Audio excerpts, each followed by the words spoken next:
إنك أنت العليم الحكيم ولا حول ولا قوة إلا بالله العلي العظيم. Para alim ulama, guru-guru kita, para salihin, imam masjid, bapak-bapak, ibu-ibu, jamaah yang menuntut ilmu karena Allah Subhanahu wa taala, semoga apa yang kita lakukan ini dicatat sebagai bahagian apa yang kita upayakan dalam rangka mendapatkan ridha Allah Subhanahu wa taala dan dicatat dalam perjalanan jihad fi sabilillah. Amin ya rabbal alamin. Malam hari ini kita masih di awal bulan Sya'ban yang mulia, yang menurut Sayyidi Syekh Abdul Qadir Al-Jilani dalam kitab Al-Ghunyah li Talib Tariqil Haq, Sya'ban litasya'ubil khair, karena begitu banyaknya kebaikan, atau litasya'ubil khairat pada bulan ini. Mudah-mudahan kita termasuk yang mendapatkannya, amin ya rabbal alamin. Dan bulan ini adalah bulan salawat kepada Rasulullah sallallahu alaihi wasallam, bulan turunnya ayat innallaha malaikatahu yusalluna 'alan nabi ya ayyuhalladzina amanu sallu 'alaihi wa sallimu taslima. Allahumma salli wa sallim wa barik 'alaihi wa 'ala alihi. Dan bulan ini juga bulan yang dianjurkan memperbanyak amal ibadah di dalamnya, termasuk berpuasa sunnah. Nabi SAW bersabda, Sya'ban ini lakukanlah banyak-banyak berpuasa di dalamnya, karena dia merupakan bulan yang hampir dilupakan antara Rajab dan Ramadan. Maknanya adalah bahwa bulan Sya'ban ini semakin kita meningkatkan amaliyah. Jika kita rajin berpuasa bulan Rajab, maka hendaklah di bulan Sya'ban ini diperbanyak mengikuti sunnah Rasulullah SAW. Namun bagi kita yang tidak melazimkan berpuasa sunat, nanti kita hentikan hanya sampai puasa nisfu Sya'ban saja. Setelahnya tidak lagi, kecuali sudah kita dawamkan Senin Kamis ataupun puasa Daud, ataupun ada yang mengqadha puasa, maka silahkan sampai akhir Sya'ban. Tapi jika kita tidak melakukannya, misalnya kita hanya melakukan di tanggal 16 Sya'ban, maka itu haram hukumnya. Puasa di 15 Sya'ban sunnah hukumnya, puasa nisfu Sya'ban. Kalaupun ingin setelahnya boleh 16 Sya'ban. Kalau sudah 16 Sya'ban, setelahnya boleh 17 Sya'ban. Tetapi kalau sempat 18 Sya'ban tidak berpuasa, maka 19 Sya'bannya tidak boleh lagi. Jadi dia tidak boleh terputus, dia mesti bersambung jika ingin dilakukan. Itu di antara kelebihan bulan Sya'ban, bulannya Nabi kita Muhammad sallallahu alaihi wa ala alihi wa sahbihi wasallam. Dalam athar disebutkan, Ar-Rajab syahrullah wa Sya'ban syahri wa Ramadan syahru ummati. Rajab bulannya Allah, Sya'ban adalah bulanku, Ramadan adalah bulan umatku. Mudah-mudahan kita sampai kepada Ramadan tahun ini, amin ya rabbal alamin. Malam hari ini kita akan membacakan hikmah yang ke-94. Pada minggu yang lalu kita telah membacakan hikmah 93 tentang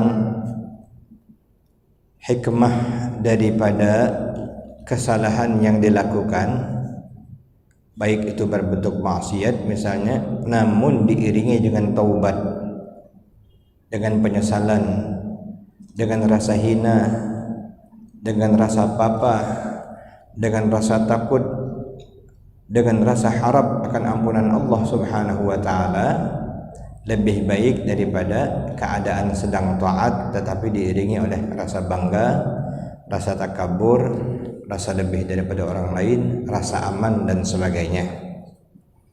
Tentunya banyak hikmah di baliknya. Malam hari ini hikmah yang ke-94. Qala rahimahullahu ta'ala wa nafa'ana bihi wa bi'ulumihi fid darain. Berkata Sayyidi Ahmad Ibn Athaillah As-Sakandari, semoga Allah Subhanahu wa taala memberikan manfaat kepada kita atas keberkahan beliau di dunia dan akhirat. Amin ya rabbal alamin.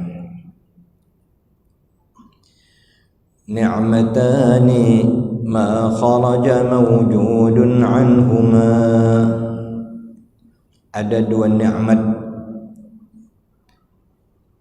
tidak keluar apa yang ada dalam wujud ini, makhluk Allah ini, anhuma, dari kedua nikmat tersebut.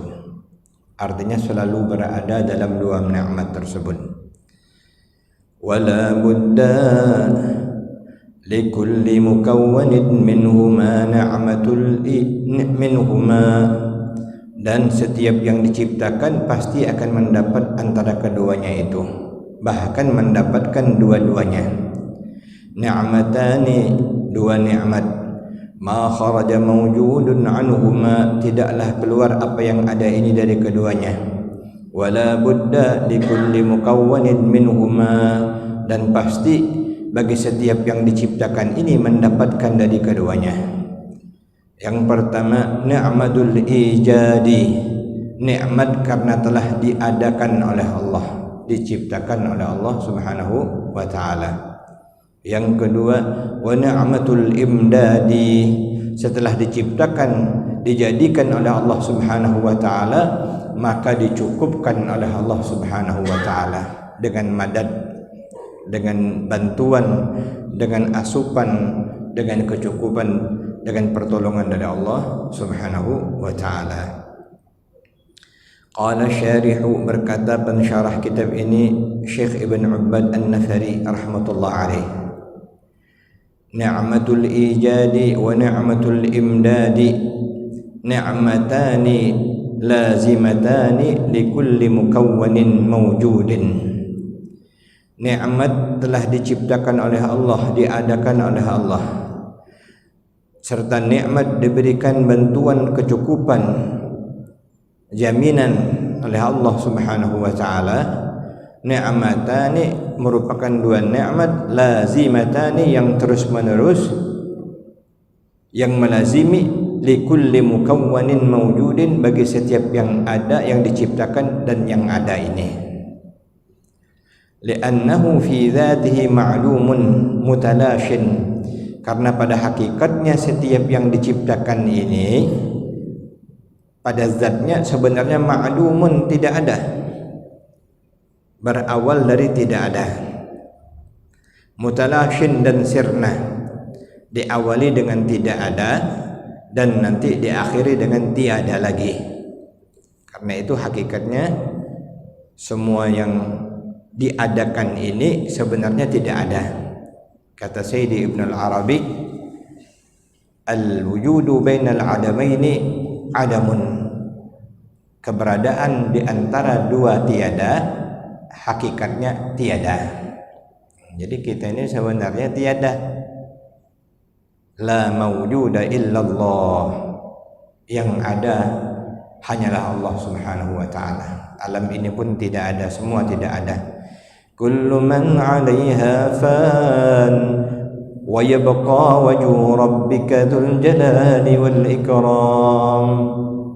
Setiap yang bernyawa, yang ada di muka bumi ini maupun yang tidak bernyawa, akan sirna. Yang kekal abadi hanyalah wajah Tuhanmu dzul jalali wal ikram, yang memiliki keperkasaan dan kemuliaan. Hanya Allah Subhanahu wa ta'ala yang kekal abadi, yang sedia ada dan yang kekal abadi. Fa ni'matul ijadi, nikmat diadakan, diciptakan lalu diadakan oleh Allah Subhanahu wa ta'ala dalam wujud ini, azalatil adam as-sabiqah, telah menutupi atau telah meniadakan ketiadaan yang mendahului. Jadi awalnya tidak ada, lalu diadakan, maka ada ini menutupi ketiadaan yang telah sebelumnya. Nah, kita ini tidak ada, diadakan oleh Allah. Walaula dzalika, kalau bukan diadakan oleh Allah, tidak diciptakan oleh Allah, lam yazal ma'luman, niscaya tidak ada. Ma'dum. Jadi adanya kita di muka bumi ini adalah nikmat dari Allah Subhanahu wa taala. Wa ni'matul imdadi azalatil adam al-lahiq. Sedangkan nikmat jaminan dari Allah al-madad, dukungan, jaminan, bantuan, pertolongan, asupan, dicukupkan semuanya kita, zahir kita, batin kita, kebutuhan kita. Azalatil adam al-lahiq itu menjadi jaminan nanti bagi ketiadaan kita yang selanjutnya, untuk kembali nanti mendapatkan kehidupan yang kekal abadi di akhirat. Walaula dzalika latalasha wa fana. Kalau bukan karena nikmat dari imdad oleh Allah Subhanahu wa taala, maka kita tiada. Setelah ada dimatikan, tidak dibangkitkan Allah lagi, selesailah. Tapi Allah dengan nikmat imdadnya memberikan kecukupan dan jaminan, dan kemudian Allah menghidupkan kita kembali setelah dia mematikan kita. Qala Sayyidi Abu Madyan At-Tilimsani, berkata Sayyidi Abu Madyan At-Tilimsani, seorang aulia besar. Diriwayatkan bahwa Abu Madyan At-Tilimsani inilah yang kemudian menjadi guru daripada Sayyidina Al-Faqih Al-Muqaddam, penghulu para habaib, yang menjadi pangkal kemudian daripada penerus keturunan Nabi Muhammad sallallahu alaihi wasallam, Sayyidina Al-Faqih Al-Muqaddam, mengambil pelajaran daripada Sayyidi Abu Madyan At-Tilimsani ini di dalam dunia tasawuf. Al-haqqu ta'ala mustabdin wal wujudu mustamaddun. Al-haq ta'ala yang mengadakan, sedangkan wujud ini mengambil. Mustamad artinya diadakan oleh Allah Subhanahu wa taala, ada karena diadakan oleh Allah Subhanahu wa taala. Wal maddatu min ainil wujud, benda yang ada ini sebenarnya adalah min ainil wujud, merupakan ainnya keberadaan atau sosoknya keberadaan. Fa in qata'atil maddah, kalau al-maddah min ainil wujud ini ditiadakan oleh Allah Subhanahu wa taala. Ini bahasa filsafat sebenarnya ya. Ada yang materi, ada immateri, ada jasmani, ada rohani. Itu kalau ditiadakan oleh Allah Subhanahu wa taala, in hadamal wujud, maka menjadi sirnalah yang ada tersebut. Wa hadha tawti'atun lima yuridu bayanahu min al-faqri dzati lil 'abdi. Inilah yang menjadi pengantar bahwa seorang hamba itu secara zatnya fakir kepada Allah Subhanahu wa taala, semata-mata memerlukan Allah Subhanahu wa taala. Dulu kita sampaikan doa yang diajarkan oleh Rasulullah kepada anaknya Sayyidina Fatimah Az-Zahra, yang berbunyi, bika nastaghith, kepadamu ya Allah aku meminta tolong, fala takilni ila nafsi tarfat ain, janganlah kau tinggalkan aku, janganlah kau biarkan aku walaupun sekejap mata saja. Sebab kalau dibiarkan Allah, habislah ini, karena tidak bisa lepas. Kita semuanya dalam pertolongan Allah, dalam gerak dari Allah, semuanya dari Allah. Wallahu khalaqakum wa ma ta'malun. Allah yang menciptakan kamu dan apa yang kamu kerjakan. Hakikatnya seluruhnya Allah Subhanahu wa taala yang menggerakkan kita, menghidupkan kita, yang memberikan kehidupan untuk kita, yang menggerakkan kita. Bahkan mohon maaf, yang menggerakkan tangan kita bisa minum, contoh ini Pak ya, lalu mulut kita bisa menyentuhkan ke gelas, menggerakkan bahagian rongga mulut kita sehingga kita dapat menelan air. Semuanya adalah Allah Subhanahu wa ta'ala. Kalau Allah tidak mau kita ngangkat macam ini, tak sanggup kita. Mau tidak bergerak kita mau minum mulut kita terkunci. Na'udzubillah, tsumma na'udzubillah min dzalik.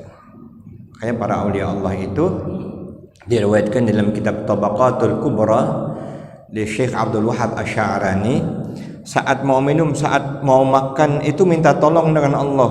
Ya Allah, sampaikanlah gelas ini ke mulutku supaya aku dapat minum. Ya Allah, sampaikanlah nasi ini ke mulutku, dalam perutku supaya aku dapat makan. Merasa diri tidak berdaya. La haula wala quwata illa billah. Selalu minta tolong Allah dalam hal yang kecil-kecil sampai yang besar. Kalau kita ini tidak, pas kepepet baru kita minta tolong dengan Allah. Kita merasa mampu terus, jadi kecil lah tu, apalah tu, biasalah tu. Padahal semuanya adalah pertolongan dari Allah Subhanahu wa taala. Makanya dalam ilmu tauhid kita diajarkan tauhidul af'al, bahwa segala bentuk yang wujudnya perbuatan atau hasil perbuatan itu semata-mata sebenarnya adalah dari Allah Subhanahu wa ta'ala.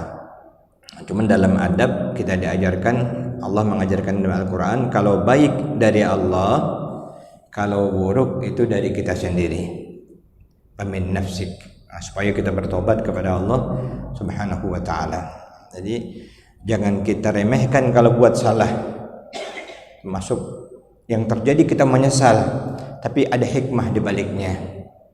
Yang kemarin disebutkan, barangkali kesalahan itu mengantarkan seseorang menjadi kekasih Allah. Dia taubat, dia menyesal, dia takut, dia merasa hampa, dia berharap kepada Allah.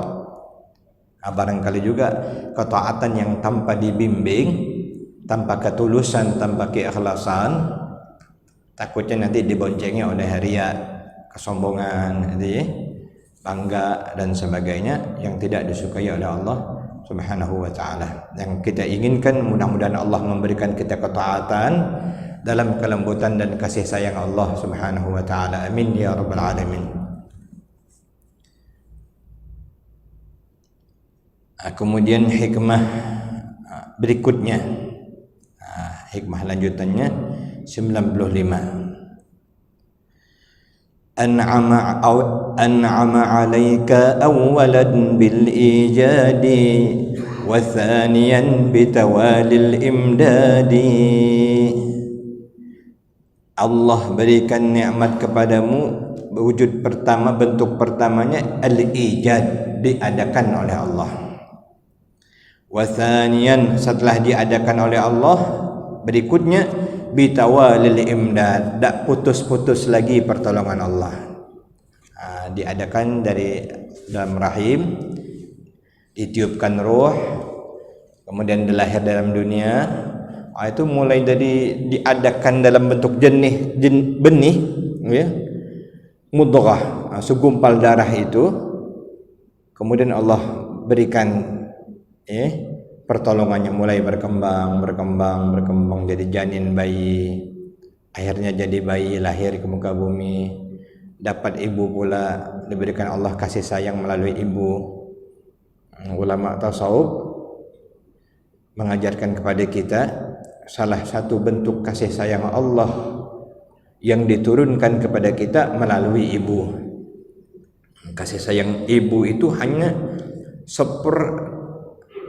triliunan persen ya. Kalau minusnya itu minus triliunan persen daripada kasih sayang Allah Subhanahu wa taala diberikan Allah.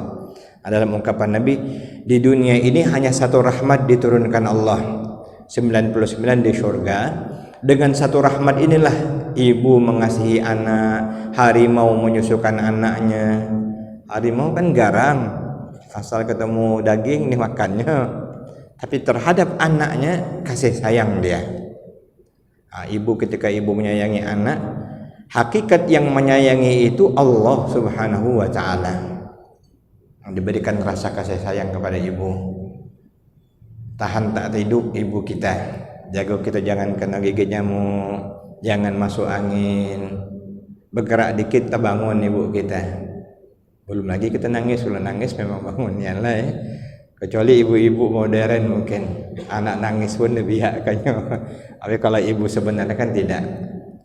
Itu kasih sayang Allah Subhanahu wa taala disalurkan sedikit saja kepada makhluknya, yang dengan itulah makhluk saling berkasih sayang sampai mati-matian demi nak membela kasih sayang. Padahal itu baru sedikit, 99-nya diberikan Allah nanti di negeri akhirat. Jadi diadakan Allah lalu bitawalil imdad, selanjutnya Allah terus menerus memberikan pertolongan. Hadza ahad juz'iyatil kulliyatil mutaqaddimati wa huwa wujuduka wa dawamu wujudika wa mimma la yanbaghi an yataghafal anhu min anwa'i hadzal jins ni'matu ijadil imani. Ini hanya 1% daripada bahagian-bahagian yang terlalu banyak sebagai bentuk mukaddimah, yaitu keberadaanmu di atas muka bumi ini, yang dalam keberadaannya terus menerus ini semuanya dari Allah, yang tak pantas kamu lalai darinya. Jadi kita ini kadang-kadang tidak ingat kita adanya saja sudah nikmat, belum lagi fisik kita yang sempurna, belum ada mata, ada hidung. Coba diciptakan Allah tidak ada mata, tidak bisa nengok kita. Atau ada dulu ustadz yang ceramah, coba diciptakan Allah hidung kita ini terbalik, nada hujan jadinya, tak bisa hidup kita ya, asal kena hujan langsung masuk air.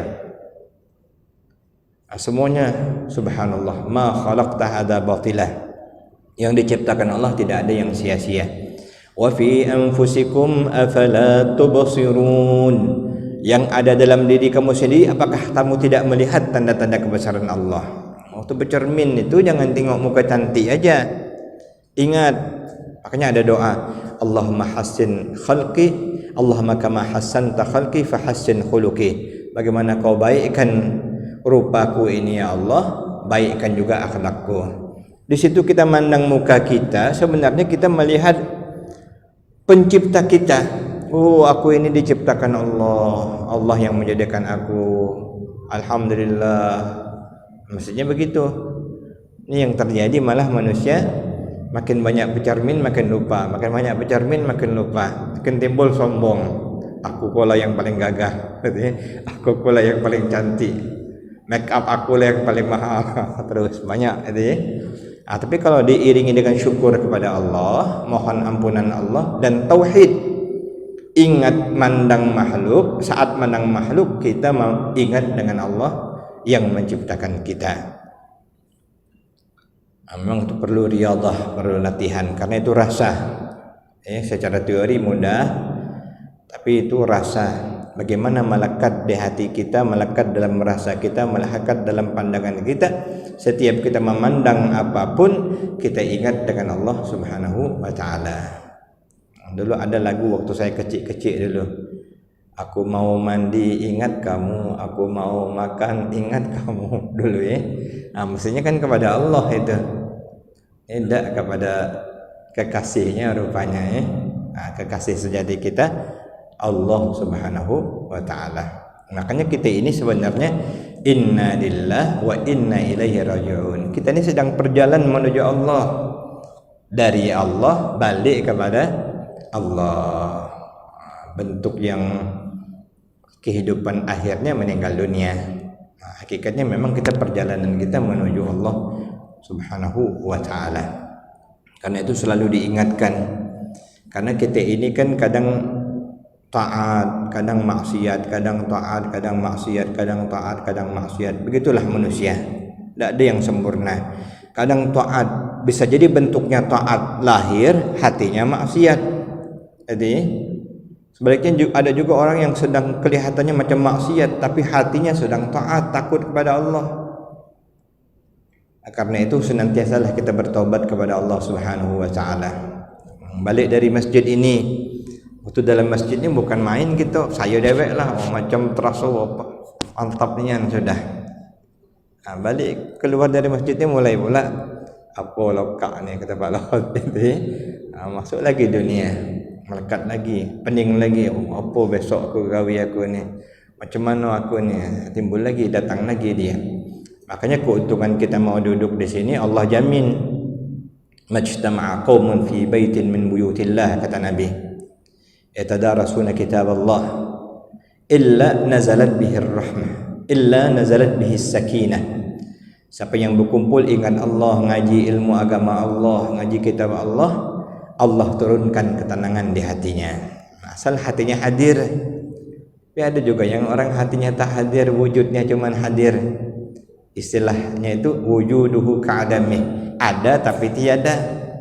Badannya di sini, jiwanya entah kemana-mana. Ada itu ya. Sebaliknya ada juga yang jiwanya sedang, badannya tidak sedang ada di sini, jiwanya ada. Yang paling bagus tuh jiwa dan badan ada. Jadi, begitu juga kita sholat. Ketika sholat, badan kita tunduk kepada Allah. Belum tentu jiwa kita kemana-mana, ke Jamtos, ke sini itu ya, ke Jakarta, sampai kemana-mana larinya itu ya, ke rumah, banyak ke pekerjaan. Yang paling bagus tuh badan dan hati kita betul bersama untuk Allah Subhanahu wa ta'ala. Itulah yang dalam istilah tasawuf disebut dengan mujahadah dilawan, riyadah dilatih. Dari awal-awal dilatih, di awal latih, dibimbing, diingatkan terus itu ya. Dalam burdah disebutkan, wan nafsu ka tifli in tahmilhu syabba ala hubbir radha wa illam taftimhu yanfatimi. Nafsu kita ini seperti bayi yang nak gawenya netek itulah, pada lepas nangis, netek lagi, lepas nangis. Kalau dibiarkan terus netek itulah dia maunya. Tapi kalau sudah dilatih dia lepas, nanti dia yang fatimi, terbiasa dia. Makanya ada juga ibu-ibu yang bijak, dia tidak selalu anaknya itu ditempelkan ke badannya saja, nanti dilatihnya, dilepasnya. Jadi, akhirnya nanti anaknya terbiasa. Begitulah hawa nafsu kita, kalau terus dinena bobok, terus diikuti keinginannya, dia jadilah, mohon maaf, sama dengan syaitan. Syaitan itu dikagumi jadi, dimusuhi nian jadi juga dia. Macam kata Nabi, ada sabda, la taqul ta'isa syaitan, jangan kamu katakan celakalah syaitan, li'annahu yata'azam. Kita nak melawan dia tu, dia jadi kuat, atau kita terlalu takut dengan dia, dia jadi kuat. Kita nak melawan dia pun dia jadi kuat juga. Tetapi katakanlah aku berlindung kepada Allah Subhanahu wa ta'ala, sebutlah nama Allah, maka dia akan mengecil. Kalau tak dia jadi besar. Begitu nafsu kita. Nafsu kita ni halus. Nafsu kita ni halus. Bentuknya bisa bentuk dunia, seperti kita sering ulang-ulang, bisa juga bentuk akhirat. Masuk dia dua bidang ni. Di dunia nampak, yang akhirat kurang nampak, halus lagi. General Setan yang boncengnya itu ya. Nah, itu di situ lebih halus. Karena itu senantiasalah kita bertobat kepada Allah Subhanahu wa taala. Innallaha yuhibbut tawwabin wa yuhibbul mutatahhirin. Sesungguhnya Allah mencintai, menyukai orang yang banyak bertobat dan yang berupaya membersihkan dirinya. Nah, tobat terus, merasa hampa, merasa kurang. Alhamdulillahilladzi zadani tahayyura, kata Sayyidina Abu Bakar. Segala puji bagi Allah yang selalu merasakan, menyadarkan aku ini kurang. Tambah rasa dikit, tambah tak tahu. Makin ngaji makin rasa tak tahu, makin ngaji makin rasa tak tahu. Makin taat makin rasa kurang, makin taat makin rasa kurang. Yang ada ni terbalik kita ni. Sudahlah tak taat merasa cukup. Jadilah aku tadi dapat tahajud 2 rakaat. Alhamdulillah, banyaklah tu sudah. Itu ya. Merasa cukup. Jadilah aku tadi dapatlah aku solat maghrib berjamaah. Merasa cukup. Yang elok ni merasa kurang. Mudah-mudahan Allah menolong kita. Karena kita ini tempat salah dan khilaf. Bagus saya rasa salah satu munajat yang diamalkan oleh Sayyidi Ibn Arabi yang pernah dulu saya sampaikan. Ilahi la tuakhidni ala ma kana min zalali. Dalam bahasa Indonesia, ya Allah, jangan kau hukum aku, jangan kau berikan hukuman, tetapi ampunkanlah aku ya Allah dari setiap kesalahanku. Ala ma kana min zalali wala tanzur ila fi'li. Jangan kau lihat perbuatanku ini ya Allah, jangan kau nilai, karena sesungguhnya tidak ada yang terbit fa inni dari amalan-amalanku ini, perbuatanku ini, fa inni sayyi'ul amali, karena yang ada hanya buruk aja. Zahirnya bagus, tapi Allah tahu. Zahir kita bagus, penampilan bagus, dia kenal bagus, tapi Allah tahu siapa kita. Karena itu disebutkan di antara nama Allah itu Al-Ghaffar, Maha Pengampun. Maknanya juga adalah semakna dengan As-Sattar, yang menutupi aib kita. Makanya dipandang orang cantik, dipandang orang bagus. Oh baik orang tu, bagus orang tu, akhlaknya bagus. Padahal dalam diri kita hanya Allah yang tahu, dan kita bagi kita yang menyadari siapa kita sebenarnya. Tapi Allah tutupi kita dengan kasih sayangnya. Ini pun bahagian daripada imdadnya. Maksudnya kita menyadari. Jadi teruslah.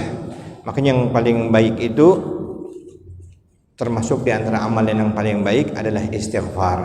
Banyak mohon ampun kepada Allah. Kendati demikian, diingatkan istighfar kita pun banyak main-main. Kata Sayyidah Rabi'atul Adawiyah, istighfaruna yahtaju ilal istighfar. Taubat kita ini memerlukan taubat. Astagfirullah yang kita ucap ni wajib kita taubat dari ucapan kita itu. Kenapa? Karena ucapan kita main-main. Astagfirullah, astagfirullah, astagfirullah, astagfirullah. Cerita kami lagi muda tu nengok cewek gitu juga. Astagfirullah, astagfirullah. Contoh itu ya. Itulah kelakuan kita manusia ini. Mungkin saya lah termasuk di antaranya. Tapi kita bermohon dari hati kecil kita yang paling dalam, karena kita tahu Allah Maha mengampunkan dosa-dosa. Ya Allah, ampunkanlah aku. Aku sadar inilah kesalahanku. Setiap saat berbuat salah, setiap saat berbuat dosa. Menyampaikan tapi tidak mengamalkan, mengingatkan tapi tidak mau diingatkan, merasa lebih, padahal penuh dengan kekurangan. Mungkin disitulah yang kita harapkan Allah Subhanahu wa ta'ala mengampuni dosa-dosa kita, karena kita mau mengaku siapa kita sebenarnya. Untuk Allah tutupkan. Jadi cantiklah kita. Ada yang jadi ulama, ada yang jadi pejabat, ada yang jadi dermawan. Secara tampilan subhanallah, hakikatnya Allah yang tahu. Karena itu fala tuzakku anfusakum, jangan kamu anggap diri kamu suci, huwa a'lamu biman ittaqa, karena Allah lah yang paling tahu siapa yang bertakwa sesungguhnya kepada Allah Subhanahu wa taala. Demikianlah mudah-mudahan pengajian kita malam hari ini dalam bulan Sya'ban yang mulia ini, kita mohon ampun kepada Allah. Mudah-mudahan Allah menolong kita. Termasuk mari kita perbanyakkan salawat dan salam kepada junjungan kita Nabi besar Muhammad sallallahu alaihi wa ala alihi wa sahbihi wasallam. Amin ya Allah ya rabbal alamin. Bismillahirrahmanirrahim. Alhamdulillahi rabbil alamin. Allahumma salli ala sayyidina Muhammadin abdika wa nabiyyika wa rasulika nabil ummi wa ala alihi wa sahbihi ajma'in. Allahumma 'allimna ma yanfa'una wanfa'na bima 'allamtana wa zidna 'ilma. Wa sallallahu ala sayyidina Muhammadin wa ala alihi wa sahbihi wa sallam. Walhamdulillahi rabbil alamin. Assalamualaikum warahmatullahi wabarakatuh.